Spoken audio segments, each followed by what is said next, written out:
교정 2년 했어요. 장치도 뗐어요. 근데 1년 만에 다시 틀어지기 시작했어요. 오늘은 왜 이런 일이 생기는지, 막을 수 있었는지 솔직하게 말씀드릴게요.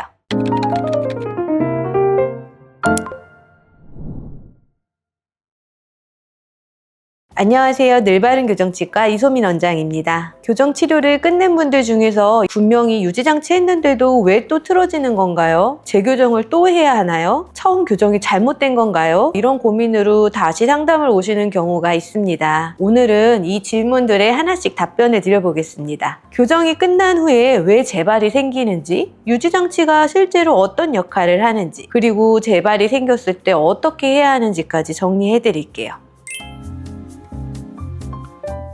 교정 치료로 치아를 움직이는 건 사실 치아 주변의 뼈와 조직을 함께 변화시키는 과정입니다. 그런데 주변의 이 조직들이 새로운 위치에 완전히 적응하는 데는 시간이 꽤 걸립니다. 장치를 뗀 직후에는 치아가 아직은 그 자리에 완전히 자리를 잡지 못한 상태예요. 이 시기에 유지장치 없이 지내면 치아는 자연스럽게 원래 있던 자리를 찾아가려는 힘을 받게 됩니다. 이걸 치아의 기억이라고 표현하기도 하는데요. 정확히는 주변 조직이 아직 새 위치에 정착하지 못했기 때문이에요. 재발은 치아가 기억을 따라가는 것이 아니라 조직이 아직 자리를 잡지 못한 것입니다.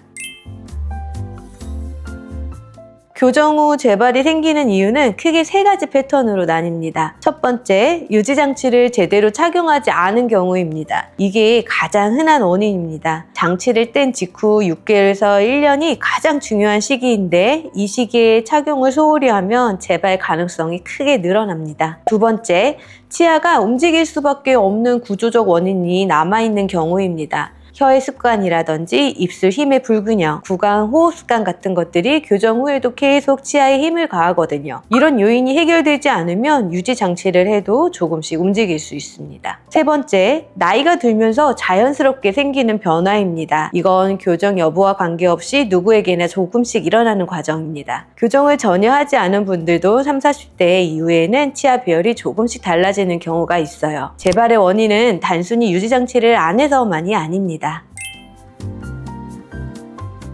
유지장치가 중요하다는 말은 교정 끝나는 날 누구나 한 번씩 듣습니다. 그런데 막상 얼마나 어떻게 해야 하는지 잘 모르고 지나치는 경우가 많습니다. 교정 완료 후에 최소 1년은 가능한 한 많이 착용하는 게 안정에 도움이 됩니다. 그 이후부터는 취침 시간 착용으로 줄여나갈 수 있고 장기적으로는 일주일에 며칠 단위로 유지하는 방식이 됩니다. 중요한 건 갑자기 유지장치를 끊는 것보다 서서히 줄여나가는 거예요. 유지장치는 교정의 마지막 단계가 아니라 결과를 지키는 과정입니다.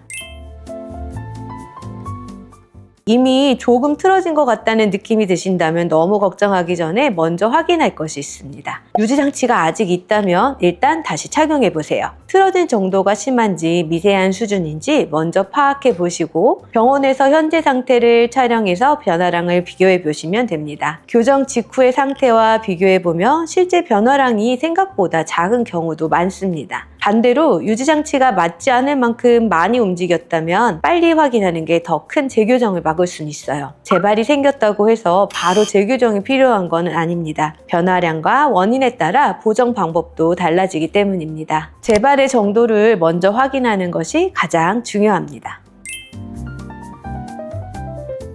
교정 결과를 오래 지키고 싶은 분들에게 현실적인 방법을 설명드리자면 유지장치를 완전히 끊는 날은 사실 없다고 생각하는 게 편합니다. 물론 평생 매일 껴야 한다는 뜻은 아닙니다. 취침 시 주 3, 4회 정도 착용하는 습관이 자리 잡히면 교정 결과를 안정적으로 유지하는 데 충분한 도움이 됩니다. 불편하게 느끼실 수 있지만 교정에 들인 시간과 비용을 생각하면 이 정도의 관리는 충분히 가치 있는 일입니다. 유지장치는 습관이 되면 부담이 아닙니다. 교정 후 재발은 누군가의 잘못이 아닌 경우가 많습니다. 치아의 특성을 이해하고 유지 관리를 어떻게 이어가야 하는지 알고 있는 것만으로도 재발 가능성을 크게 줄일 수 있습니다. 이미 조금 틀어진 느낌이 드신다면 혼자 걱정하지 마시고 현재 상태를 먼저 확인해 보시길 권해드립니다. 늘바른 교정치과 이소민 원장이었습니다. 감사합니다.